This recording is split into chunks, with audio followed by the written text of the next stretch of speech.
I'm Blazy, and welcome to my first ever, actual video. I decided to throw my hat into the ring of new Fnaf theorists that have been popping up since the retirement of a certain white boy with incredible taste in socks. With the recent trailer of the new Fnaf game coming out in 2025 starring the Mimic, it got my brain really pumping. I am definitely not going to be doing a full timeline for my first video, and I'm a little scared this might be more controversial than the Gregory is a robot theory, because in my theory, everyone is a robot.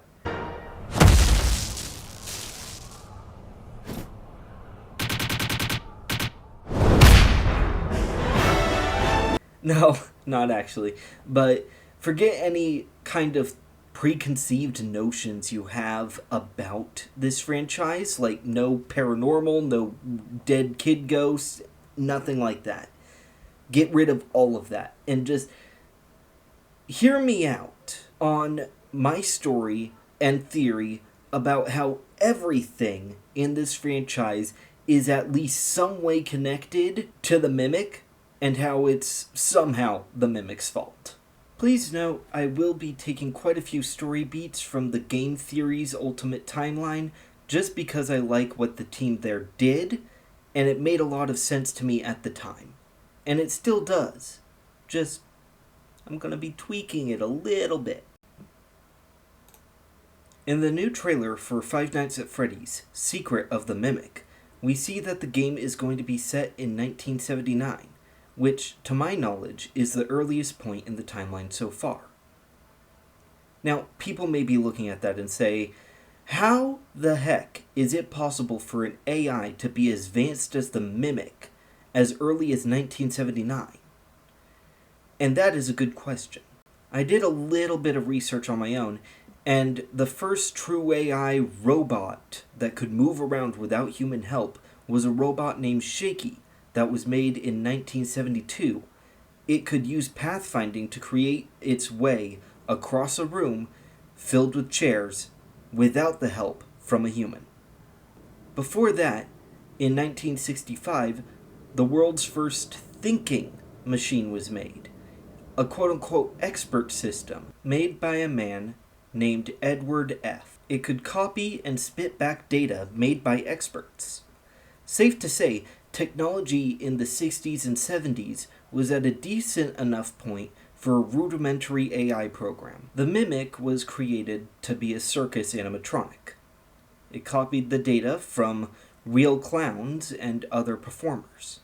The Mimic was confined to a power source and a data storage unit that were under its stage, hence why it's in a pop-up music box in the trailer. It would juggle, it could tell jokes, and it would honk its bright red nose. The children loved it. Eventually, though, some of the clowns at the circus were disturbed by the Mimic's growing popularity and intelligence.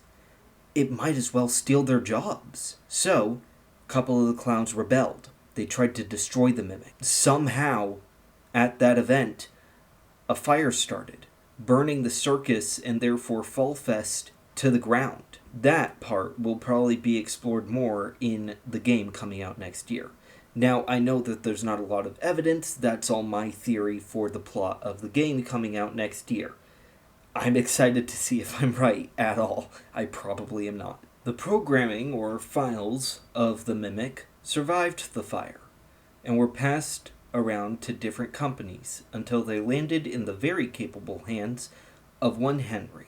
His last name is still up for debate at this point. Henry was looking for a way to give his animatronics more life, so he coded this rudimentary band of farm animals with the Mimic code. William Afton did end up seeing this, how interesting and lifelike the animatronics were, even without people inside of them. And after Henry bailed Afton out of bankruptcy, the two began working together. The Mimic code was used here and there to help speed up development, and things were looking up. But then tragedy struck as 1983 rolled around. The crying child died, and this is where we get controversial. How did the crying child possess the suit of Golden Freddy when he died in the hospital? That has been a pretty big question as of recent, and my answer is he didn't.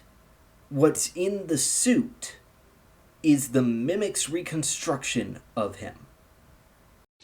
Oh, brother, this guy stinks! I don't really have too much evidence to back this up, but everything else that I will talk about in this video kind of fits too well that this kind of is the only way for it to work.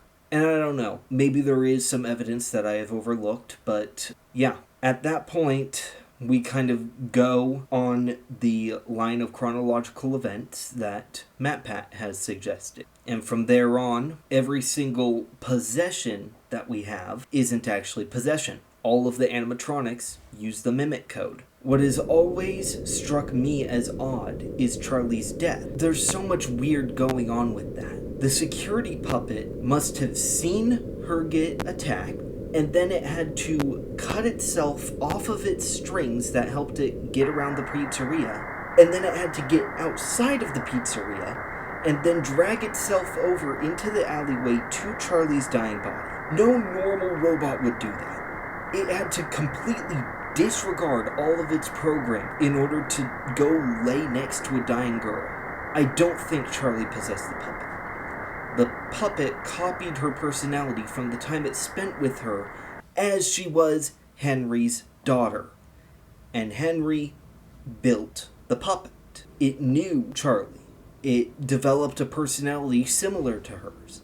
That is how all of this happens. And then, of course, the rest of the dead kids, they might have been spirits, but I get the feeling from Scott and Steelwool that they're likely doing a lot of retconning to make the series more focused on technology rather than the paranormal.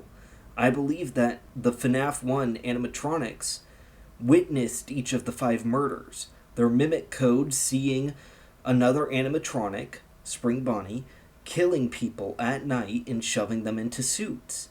The animatronics are not possessed by the spirits trying to get revenge on you for looking like their dad. How would the kids know what Afton looked like anyway? He was in the yellow bunny suit to kill every single time.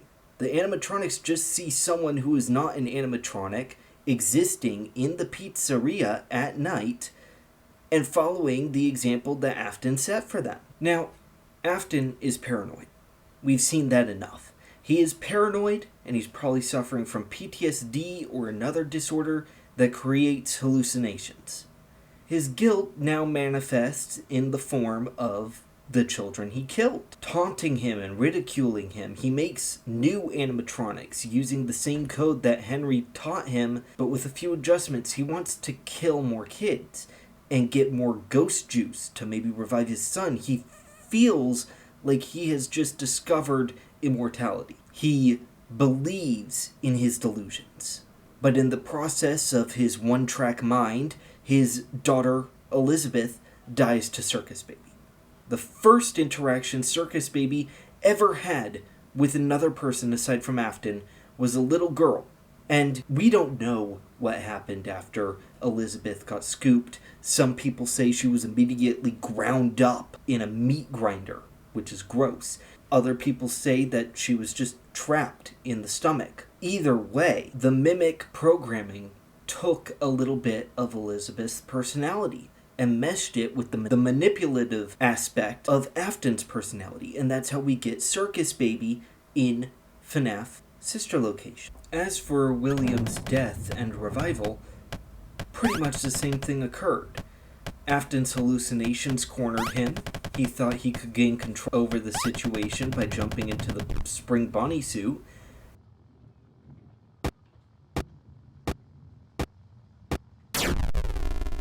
He died, and the mimic copied his personality. The mimic has been with him since he met Henry, after all.